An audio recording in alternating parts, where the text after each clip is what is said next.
তারপর ওই ছোট্ট মেয়েটা ওই ঘুমুরটা ওদের দেবী মায়ের পায়ে বেঁধে দেয়।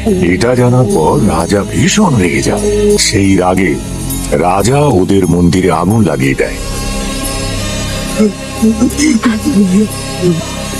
যে বাচ্চারা মন্দিরে ঢুকেছিল তাদেরকে এবং তাদের পরিবারকে জীবন্ত জ্বালিয়ে দেওয়ার আদেশ। ওরা যখনই জানতে পারে যে রাজা ওদের মারার আদেশ দিয়েছে, তখন ওরা সবাই প্রাণ বাঁচাতে গুহায় গিয়ে লুকিয়ে যায়। এই গুহায় এমন কিছু ছিল যার বিষয়ে কেউ জানতো না।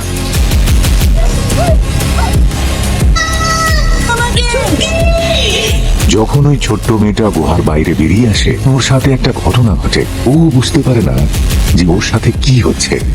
ছুটকি পালাও, ছুটকি ছেড়ে দাও, ছেড়ে দাও ওকে।